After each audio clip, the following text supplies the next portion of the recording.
You are listening to Meditations by Marcus Aurelius, narrated by Litnarrate. Welcome to Litnarrate. Sit back and enjoy classic literature brought to life through narration. Imagine being the single most powerful man on earth, commanding armies, ruling an empire that stretched across 3 continents, and yet waking up every single morning dreading the day ahead, not because of enemies at the gate, but because of your own mind. That was the secret life of Marcus Aurelius, Roman emperor, and it is the secret struggle of almost everyone listening to this right now. You have deadlines, difficult people, disappointments, and a nagging fear that you are wasting your one and only life. Stick with me to the very end of this, because by the time we are done, you will understand a mental framework so powerful that it helped a man rule the known world while battling plague, war, betrayal, and grief without ever losing his sense of purpose. This is not ancient dusty philosophy. This is a toolkit for staying calm when everything around you is chaos. And in just a moment, we are going to cover the single biggest mistake most people make when they feel wronged by another person, a mistake that quietly destroys peace of mind every single day. Let's set the scene first, because context makes everything land harder. Marcus Aurelius was not a philosopher who sat in a comfortable study writing theories for other people to live by. He was the emperor of Rome during one of the most brutal periods in its history. Wars raged on the borders for years without end. A devastating plague swept through the empire, killing enormous numbers of people, possibly including members of his own family. He faced betrayal from a trusted general who tried to seize his throne. And through all of this, late at night, alone, exhausted, he picked up a pen and wrote notes to himself. Not for an audience, not for publication. Just private reminders to help himself become a better version of who he was. Those notes survived for nearly 2,000 years, and today we call them meditations. What makes this book so remarkable is that it was never meant to inspire anyone else. It was raw, honest self-talk from a man trying to hold himself together, which is exactly why it feels so startlingly relevant today. He was not performing wisdom. He was practicing it in real time, under real pressure, the same kind of pressure you feel when your inbox is overflowing, when someone you trusted lets you down, or when you lie awake wondering if any of it even matters. At the very heart of everything Marcus wrote is one core idea that changes everything once you truly absorb it. He called it the discipline of control, and it is simply this. Some things are within your power and some things are not. Your opinions, your desires, your reactions, your choices, these are yours and yours alone. Everything else, other people's opinions of you, the weather, the traffic, the economy, whether someone likes your work, whether your body gets sick, none of that is truly under your command. Marcus believed that almost all human suffering comes from confusing these two categories. We suffer because we try to control things we cannot control, and we neglect the one thing we actually can control, which is our own inner response. Think about the last time you were stuck in traffic and felt your blood pressure rising. The traffic is not yours to control, but your reaction to it is entirely yours. Marcus would say the traffic itself is neutral. It is neither good nor bad. It simply is. Your judgment about the traffic, the story you tell yourself about being late, about how unfair it is, about how this ruins your whole day, that story is manufactured entirely inside your own mind. Strip away the judgment, and what remains is just cars moving slowly. This might sound almost too simple, but Marcus insisted that this one shift in perspective, catching yourself in the act of adding unnecessary suffering to a neutral event, is the beginning of real inner freedom. Now here's where it gets practical for modern life. Picture receiving a harsh email from your boss. Your instinct is to spiral, to feel attacked, to lose sleep replaying every word. Marcus would push you to pause and ask a simple question. What part of this is actually within my control? You cannot control what your boss wrote or what mood they were in. You can control how you interpret it, how you respond, whether you let it hijack your entire evening. This is not about suppressing emotion or pretending you feel nothing. It is about refusing to let your peace of mind depend on things outside your own governance. Marcus wrote to himself constantly that other people's rudeness, ignorance, or bad behavior is their problem, rooted in their own confusion, and that it should not have the power to disturb your own inner citadel, a term he used to describe the fortress of your mind, that no external circumstance can ever truly breach unless you let it. This brings us to one of the most talked about ideas in the entire book. Something people today call the obstacle is the way, a phrase that has inspired countless books, athletes, and business leaders, all tracing back to this single Roman emperor's private journal. Marcus wrote that the impediment to action advances action, and what stands in the way becomes the way. In plain modern language, this means that obstacles are not simply things blocking your progress. They are often the very material your progress is made of. Consider a river hitting a boulder. The water does not stop. It does not sit there complaining that the boulder is unfair. It simply flows around, over, or eventually through it, and in the process, it often carves an entirely new and more interesting path. Marcus believed the same is true for human beings. A setback at work might force you to learn a new skill you would have never bothered to learn otherwise. A broken relationship might teach you self-respect you never had. An illness might force you to finally value your health. The obstacle itself becomes the raw material for growth, but only if you choose to see it that way, instead of simply as a tragedy happening to you. This is such a radical reframe because most of us are trained from childhood to see obstacles as purely negative, as things to complain about, avoid, or resent. Marcus flips that entirely. He treats every difficulty as a kind of training ground, similar to how a wrestler needs an opponent to actually get stronger.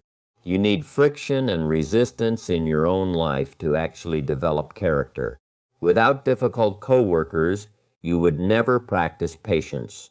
Without financial pressure, you would never practice discipline. Without heartbreak, you would never practice resilience. The people and situations we resent the most are often, without our realizing it, the very things sharpening us into who we are meant to become. Now let's talk about something Marcus returned to again and again throughout his private writings, a theme so central that some scholars consider it the emotional backbone of the entire book. That theme is impermanence, the constant awareness that everything changes, everything ends, and nothing lasts forever, including you. This might sound bleak at first, almost morbid, but stay with me because Marcus turns this idea into one of the most liberating tools imaginable. He often reminded himself that emperors before him, men who ruled with just as much power and certainty, are now completely forgotten, their names lost to history, their palaces turned to dust. He would reflect on how briefly any human life actually lasts compared to the vastness of time, how the empire he ruled would eventually crumble just as every empire before it had crumbled, and how his own body, however strong it felt in the moment, was already quietly aging toward its final day. Rather than using this as an excuse for despair, Marcus used it as fuel for urgency and perspective. If everything is temporary, then wasting time on petty grudges, status anxiety, or trying to impress people who will forget you anyway becomes obviously absurd once you really see it clearly. Realizing you might die today and that this realization does not need to be depressing, but instead can be the very thing that snaps you awake to how precious the present moment actually is. Here is a modern way to feel this. Think about how much energy people spend today curating an image on social media, obsessing over likes, comparing their success to strangers online, worrying intensely about what acquaintances think of them. Marcus would gently point out that in 100 years, none of those people commenting will be remembered, none of those platforms will likely even exist, and the anxiety wasted on all of it will have purchased nothing of real value. Instead of chasing approval that evaporates, he pushed himself constantly to ask a better question. Is what I am doing right now, in this exact moment, something a genuinely good and wise person would do?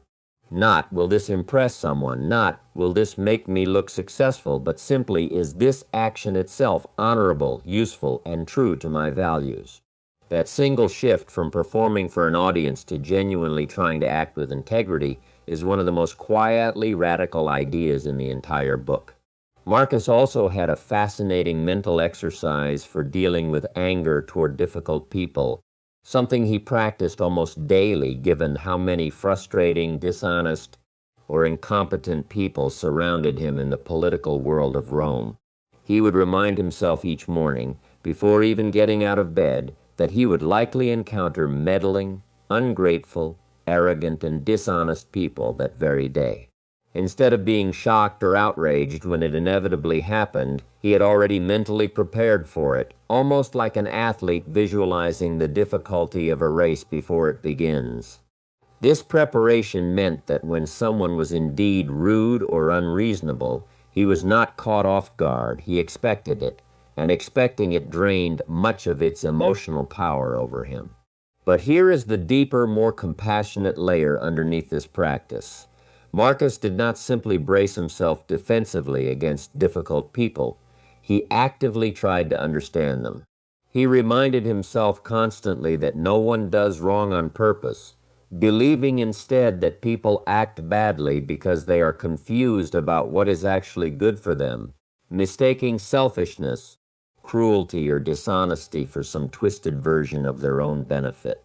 This does not mean he excused harmful behavior or failed to hold people accountable when necessary as emperor, but internally in his own mind he refused to let hatred take root. He believed that responding to anger with more anger only doubles the amount of suffering in the world, while responding with patience and understanding, even while still taking appropriate action, keeps your own character intact. Think about how transformative this could be in a modern workplace. Someone takes credit for your idea in a meeting. The instinctive reaction is fury, maybe even a desire for petty revenge. Marcus would encourage a completely different internal process. First, recognize that their behavior stems from insecurity or misguided ambition, not some elaborate personal vendetta against you specifically. Second, ask yourself whether losing your composure over it actually serves your own goals or simply drains your energy and clouds your judgment. Third, take whatever practical, calm action is genuinely appropriate, perhaps addressing it directly and professionally, while refusing to let resentment fester inside you afterward. This is not weakness. This is precisely the kind of quiet strength Marcus considered the mark of a truly disciplined mind. Another cornerstone of the book is Marcus's relentless focus on virtue as the only true good, a concept that might sound abstract until we translate it into concrete daily terms. The ancient Stoics, the philosophical school Marcus followed, believed that external things like money, fame, health, or comfort are neither truly good nor truly bad in themselves. They are what the Stoics called indifferent, meaning they do not determine your moral worth or your inner peace. What actually matters, what constitutes true good, is how virtuously you act, meaning how wise, just, courageous, and disciplined your choices are, regardless of your external circumstances. This means that a poor person acting with integrity is, in the deepest sense, living a better life than a wealthy person acting with cruelty and dishonesty. It means success at work means nothing if it was achieved by betraying your own values, and it means that even in poverty, illness, or hardship, you retain the ability to act well, and therefore retain access to the only good that truly matters. Marcus wrote extensively about the 4 cardinal virtues he tried to embody every single day. Wisdom, meaning clear and rational judgment. Justice, meaning fairness and care for the community around you. Courage, meaning the strength to do what is right even when it is difficult or frightening. And temperance, meaning self-discipline and moderation in all things. Let's make this tangible. Imagine you are offered a shortcut at work that would make you look better but requires cutting corners that could hurt a customer down the line. The tempting external reward is a promotion or recognition. Marcus would frame this as a test of your justice and your wisdom. Choosing the shortcut might bring short-term external benefit, but it corrodes something internal, the very character that constitutes your actual worth as a person. Refusing the shortcut, even if no one else ever knows about your choice, is where the real victory lives, because you acted virtuously regardless of whether anyone applauds you for it. This connects to another one of Marcus's most powerful practices, something modern psychologists now recognize as remarkably similar to cognitive behavioral techniques used in therapy today. He constantly worked to separate raw events from the judgments he layered on top of them. He would remind himself that it is not events themselves that disturb people, but rather the opinions people form about those events. A rainstorm ruining a picnic is just a rainstorm. The disturbance, the disappointment, the frustration, all of that is added afterward by the mind's interpretation. Once you notice you are the one adding the suffering, you gain the power to subtract it again. Try applying this the next time a flight gets canceled or a plan falls through. The cancellation itself is neutral information. The suffering comes from the story layered on top. This always happens to me. This ruins everything. Why is life so unfair? Marcus would encourage you to catch that story as it forms and gently set it aside, asking instead, given this new reality, what is the wisest and most useful action available to me right now? This subtle shift from victimhood to agency, even in small daily frustrations, compounds over time into a genuinely calmer and more resilient way of living. One of the most beautiful and, frankly, mind-expanding techniques in the entire book is something scholars often call the view from above. Marcus would mentally zoom out, imagining himself looking down at Earth from a great height, watching armies march, cities bustle, weddings and funerals happen simultaneously across the globe, all of human drama compressed into a single sweeping view. From that vantage point, individual worries shrink dramatically. The argument you had this morning, the deadline stressing you out, the embarrassing mistake you made last week, all of it appears tiny and fleeting against the vast backdrop of countless human lives unfolding across history. This is not meant to make your problems feel meaningless or unimportant in a nihilistic way, quite the opposite. Marcus used this exercise to gain proper proportion, to stop magnifying small inconveniences into catastrophes, and to remember what actually matters most, which is how you treat people and how you choose to act, not the size of your bank account or the opinions of strangers. Try this yourself the next time something small sends you spiraling, a delayed package, a snarky comment online, a minor argument with a family member. Mentally zoom out. Picture your city from an airplane window, then picture the entire planet from space, then remember that billions of people are living entire complex lives right now, each with their own struggles just as vivid to them as yours are to you. This simple mental exercise, done consistently, gradually rewires your brain to stop treating minor frustrations as major threats. Marcus also wrote extensively about death, not with fear, but with a strange and almost comforting clarity. He reminded himself constantly that death is simply a natural process, no different in principle from the countless other natural processes happening in the body every single day. Cells dying and regenerating, breath moving in and out, the seasons turning. He believed that fearing death often comes from clinging too tightly to an imagined infinite future, when in reality the present moment is truly all any of us ever actually possess. The past is gone, the future is uncertain, and the only thing you can genuinely act within is right now. Rather than being morbid, this awareness of mortality became Marcus's greatest motivator for living with intention. If you might die today, then wasting today on petty resentment, procrastination, or numbing distraction becomes obviously foolish once you truly internalize it. He would ask himself pointed questions like, if this were the very last thing you did in life, would you be satisfied with how you did it? Imagine applying that same question to how you respond to a frustrating email, how you treat a tired waiter at a restaurant, how you speak to your own family member during an argument. If every action might be your last, then every action deserves your full undivided integrity. This urgency also shows up in how Marcus talked about squandering time on things that do not matter. He specifically warned himself against wasting precious hours obsessing over what other people think, gossiping, or getting lost in trivial distractions instead of doing meaningful work. In a modern context, imagine scrolling through your phone for 2 hours instead of calling a friend you have been meaning to reconnect with, or instead of working on a project that genuinely matters to you. Marcus would gently but firmly remind you that this time is gone forever once spent, and that the question worth asking constantly is simply, is this activity worthy of the small, finite number of days I actually have? Another deeply practical piece of wisdom involves how Marcus dealt with praise and criticism, something almost everyone today struggles with intensely in an age of public comments, reviews, and social validation.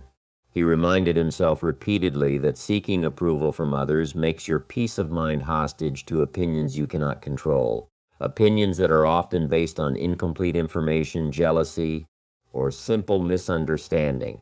Instead of chasing approval, he pushed himself to focus entirely on whether his own conscience was satisfied with his actions. If you know in your heart that you acted with honesty, fairness, and good intention, then external criticism, however loud, loses much of its sting. And conversely, if your conscience is uneasy, no amount of external praise can actually fix that internal discomfort. Think about how this applies to something as simple as posting online content or presenting an idea at work.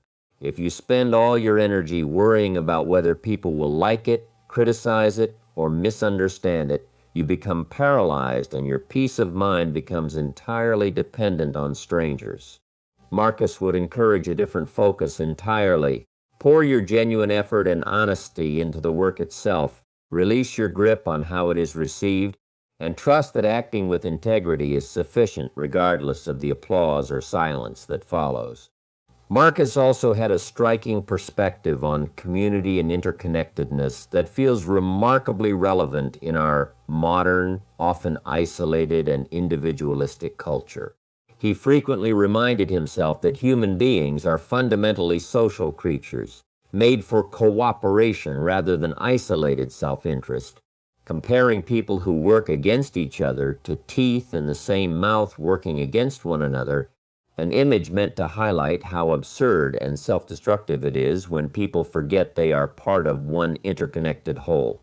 He believed that acting purely selfishly without regard for the community ultimately harms even the selfish person themselves, because human flourishing is deeply tied to genuine connection and mutual contribution. This idea pushes back directly against a very modern trap, the belief that success means climbing over others, that competition alone defines a meaningful life. Marcus would argue instead that true fulfillment comes from recognizing your role within a larger whole, contributing your unique skills and effort towards something bigger than your own individual gain, whether that is your family, your workplace team, or your broader community. A modern example might be a manager who genuinely mentors junior employees instead of hoarding knowledge to protect their own position, understanding on a deep level that lifting others up strengthens the entire organization, including themselves. One particularly striking passage in the spirit of the book involves Marcus reflecting on how quickly fame and achievement fade, using the striking image of how even the most celebrated historical figures of his own era were already being forgotten within a single generation. He used this not to discourage ambition entirely, but to redirect ambition away from chasing empty glory and toward focusing on the quality of your actions in the present moment, since that is the only thing truly within your control and truly yours. Let's bring this into a fully modern lens for a moment. Imagine an entrepreneur who spends years chasing viral fame, external validation, and flashy status symbols, only to realize that the anxiety never actually goes away no matter how much recognition arrives, because the target keeps moving further away every time it is reached. Marcus would diagnose this immediately as chasing something fundamentally outside of your control, other people's admiration, rather than focusing on what is actually within your control, the genuine quality, honesty, and usefulness of the work itself. The entrepreneur who instead focuses purely on building something excellent and helpful, letting recognition follow or not follow as it may, tends to experience far greater and more stable satisfaction, precisely because their sense of worth is no longer hostage to unpredictable external outcomes. Marcus also wrote about the importance of doing your duty simply because it is right, not because you expect gratitude or reward in return, an idea that feels almost countercultural in a world often obsessed with recognition and reciprocity. He compared this to the way a vine simply produces grapes without expecting applause for doing so, or the way a bee produces honey simply because that is its nature, without needing external validation for the act itself. He pushed himself to act with similar quiet, unassuming dedication, doing good work and treating people well as simply an expression of his own character, rather than as a transaction requiring thanks or reward. Think about a parent who wakes up at 3 in the morning to comfort a crying child, exhausted and unseen by the rest of the world. There is no applause, no audience, no recognition for that quiet act of love in the middle of the night. Marcus would say this is precisely the purest form of virtue, action done simply because it aligns with your role and your character, entirely independent of whether anyone ever notices or thanks you for it. This reframe can be incredibly freeing in daily life, releasing you from the exhausting need for constant external validation for every good thing you do.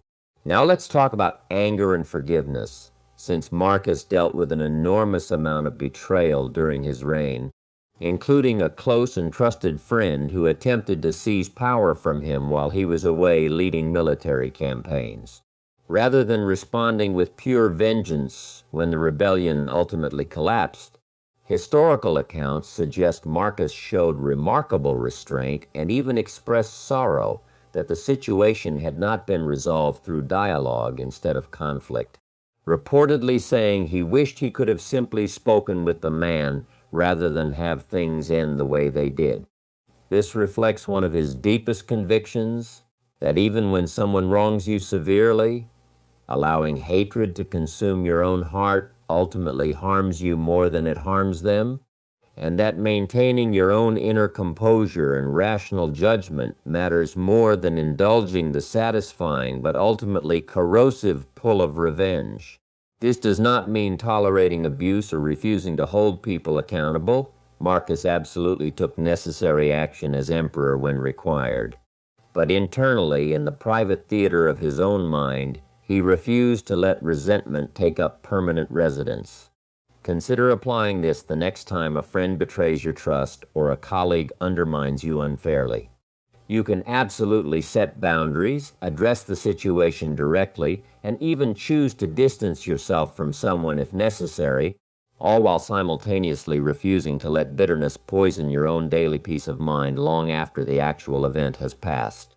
Let's circle back now to something we promised at the very beginning, the single biggest mistake people make when they feel wronged by another person. That mistake is believing that your inner peace depends on the other person changing, apologizing, or being punished. Marcus would say this hands your entire emotional well-being over to someone else's choices you cannot control.